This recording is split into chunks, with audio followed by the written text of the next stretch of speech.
কথাগুলো মনোযোগ সহকারে শুনুন, ভিডিওটি না টেনে পুরোপুরি দেখুন। সন্ত্রাসী নুরাকে 24 ঘন্টার মধ্যে গ্রেফতার না করতে পারলে প্রয়োজনে বিরোধী দলকে পরামর্শ দেব, রাস্তায় নেমে আমার এই আমেনা বেগমের হত্যাকারীদের গ্রেফতারে সরকারকে বাধ্য করতে হবে। নরসিংদী সদর উপজেলার দড়িকান্দিতে ভাড়া বাসায় বাবা মা ও ভাইয়ের সঙ্গে থাকত কিশোরী আমেনা আক্তার। বাবা আশরাফ হোসেন টেক্সটাইল কারখানার শ্রমিক। তিনি জানান, দিন 15 আগে কর্মস্থল থেকে ফেরার পথে নুরা নামে এক বখাটের নেতৃত্বে 5-6 জন তার মেয়েকে তুলে নিয়ে সংঘবদ্ধ ধর্ষণ করে। বিচারের দাবিতে মহিষাসুরা ইউনিয়নের 9 নম্বর ওয়ার্ডের সাবেক মেম্বার আহমদ দেওয়ানের কাছে যায় আমেনার পরিবার। বিচারের বদলে তাদের এলাকা ছেড়ে চলে যেতে বলা হয়। এদিকে অভিযোগ করায় ক্ষুব্ধ হয় নুরার দল। বুধবার রাতে মেয়েকে খালার বাড়িতে রেখে আসতে যাচ্ছিলেন বাবা। পথে বীরপাড় এলাকায় নুরা ও তার সন্ত্রাসীরা বাবার কাছ থেকে ওই কিশোরীকে ছিনিয়ে নিয়ে যায়। রাতভর খোঁজাখুঁজি করেও তার সন্ধান মেলেনি। যেদিন দর্শন করছে তার 5 দিন পর আবার মেয়ের মনে খবর দেয় না, মারছে। পরে মেয়ে তার দেয় নাই, পরে মেয়ের অনেক মারপিট করছে। মারপিট করার জন্য পরে মেম্বারের কাছে, পরে মেয়ে আবার মেন মেম্বারের কাছে বিচার দিচ্ছে। সকালে 10টার দিকে খবর পাইছি যে জায়গায় লাশ পড়ে আছে। পরে আমরা আসছি দেখতাম, তাহলে আমরা এইটুকুই জানি আর কি। পরদিন সকালে দড়িকান্দি এলাকায় একটি সরিষা ক্ষেতে গলায় ওড়না পেঁচানো অবস্থায় কিশোরীর মৃতদেহ পড়ে থাকতে দেখেন লোকজন। সংগ্রামী উপস্থিতি, বাংলাদেশ আজ ভালো নেই, ঢাকা আজ ভালো নেই, নরসিংদী আজ ভালো নেই, গাইবান্ধা আজ ভালো নেই। জুলাই বিপ্লব পরবর্তী এত শাহাদাতের মাধ্যমে আমাদের আশা ছিল একটা নতুন বাংলাদেশ পাবো। বাংলাদেশ জাতীয়তাবাদী দলের একজন সদস্য হিসাবে আপনাদের সামনে আমি বলতে চাই, আই হ্যাভ এ প্ল্যান। যে বাংলাদেশে আমার মা বোনদের নিরাপত্তা থাকবে, যে বাংলাদেশে চাঁদাবাজি সন্ত্রাস থাকবে না, যে বাংলাদেশে মাফিয়াতন্ত্র থাকবে না, যে বাংলাদেশে সকল মানুষের অধিকার নিশ্চিত করা হবে। এবং এই জুলাই বিপ্লব পরবর্তী আজকে নির্বাচন হয়েছে, নির্বাচন পরবর্তী আমাদের আশা ছিল যে সরকার আসবে, সেই সরকার শুধুমাত্র একটা দলের হবে না, কোনো একক বর্গের হবে না, সকল মানুষের, সকল দলের, সকল মানুষের অধিকার নিশ্চিত করবে সেই সরকার।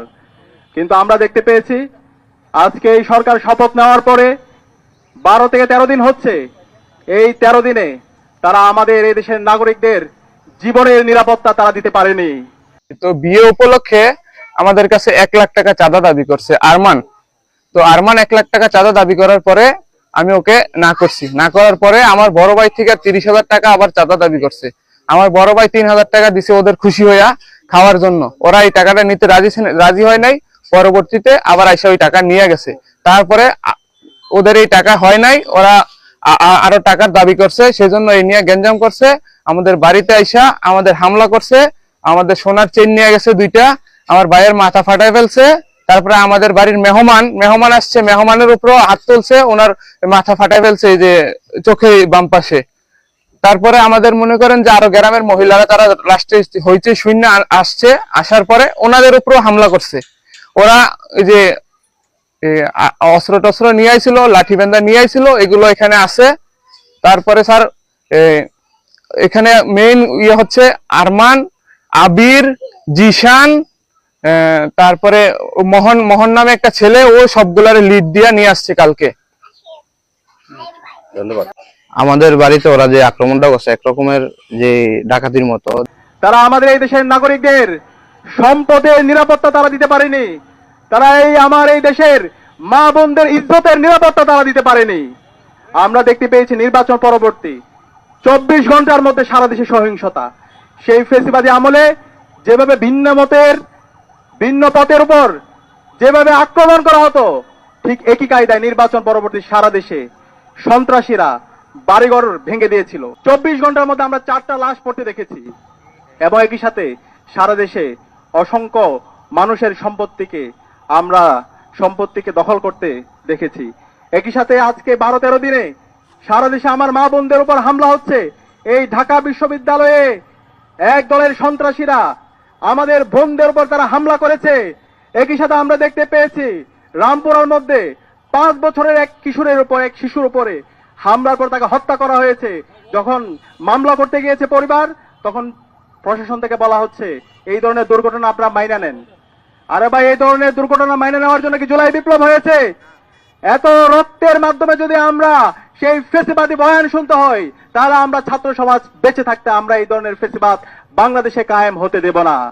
পরবর্তীতে এলাকাবাসী যখন ঘেরাও করলো, এরপরে মামলা নেওয়ার পরে পরিবারকে ক্রমাগত হুমকি দেওয়া হচ্ছে মামলা তুলে নেওয়ার জন্য। এরপর আমরা দেখতে পেয়েছি নরসিংদীর মধ্যে ইতিহাসের বর্বরচিত ঘটনা, আইএমএ জাহিলিয়াতকে হার মানিয়েছে। আমাদের এক বোনকে, এক কিশোরকে, 15 বছর বয়সী কিশোর, তাকে গণধর্ষণ করা হয়েছে। গণধর্ষণ করার পরে যখন সে বিচারের দাবিতে এলাকার বিএনপি নেতার কাছে গেল, পরবর্তীতে তাকে বিভিন্ন ধরনের হুমকি দেওয়া হলো এবং এরপরে ওই পরিবারের সামনে থেকে, তার বাবার সামনে থেকে তুলে নিয়ে গিয়ে তাকে হত্যা করা হয়েছে। আমরা এখন পর্যন্ত এই ঘটনার সাথে যারা জড়িত এবং যারা ইন্ধন জুগিয়েছে তাদেরকে দৃষ্টান্তমূলক বিচার আওতা আনতে দেখিনি। একই সাথে আমরা দেখতে পেয়েছি হাজারিবাগে এক শিশুকে হত্যা করা হয়েছে।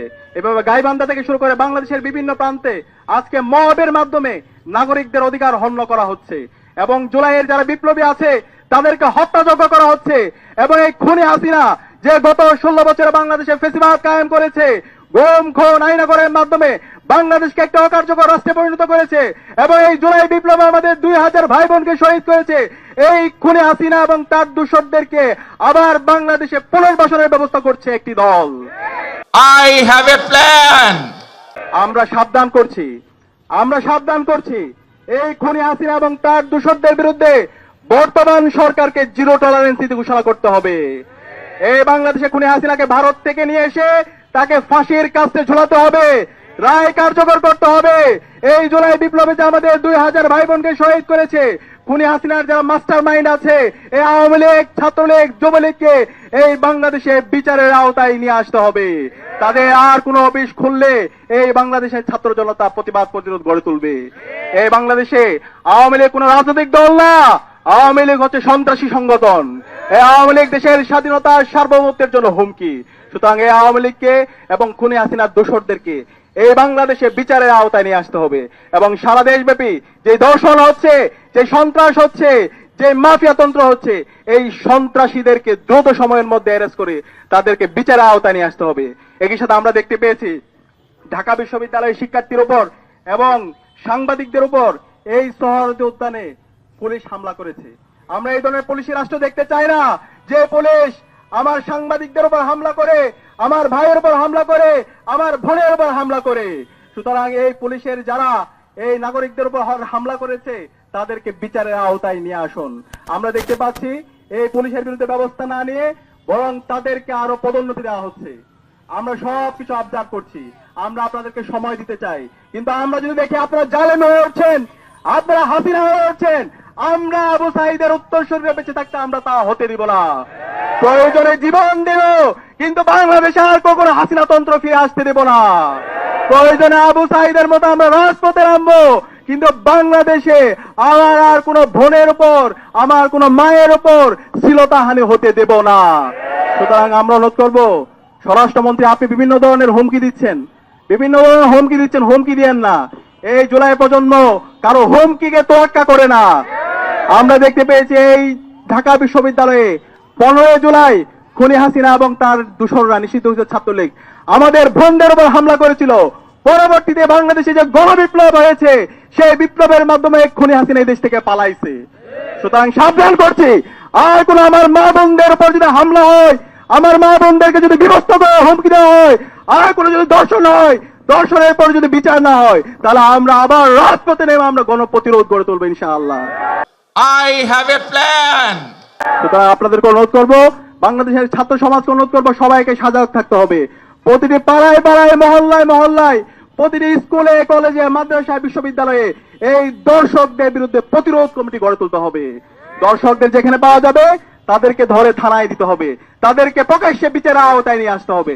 ইনশাআল্লাহ আমরা জুলাই প্রজন্ম ঐক্যবদ্ধভাবে বাংলাদেশে ইনসাফ কায়েম করব। শহীদ ওসমান হাদি আমাদেরকে যে লড়াই দেখে গেছে, যে আজাদির লড়াই, ইনসাফের লড়াই, ভারতীয় আধিপত্যবাদের বিরুদ্ধে লড়াই, আমার মা বোনদের অধিকার রক্ষার লড়াই, সেই লড়াই আমরা জারি রাখবো ইনশাআল্লাহ। সেই লড়াইয়ে সবাইকে নেতৃত্ব দেওয়ার জন্য উদাত্ত আহ্বান জানিয়ে আজকে আমি আমার কথা এখানে শেষ করছি। ইনকিলাব জিন্দাবাদ।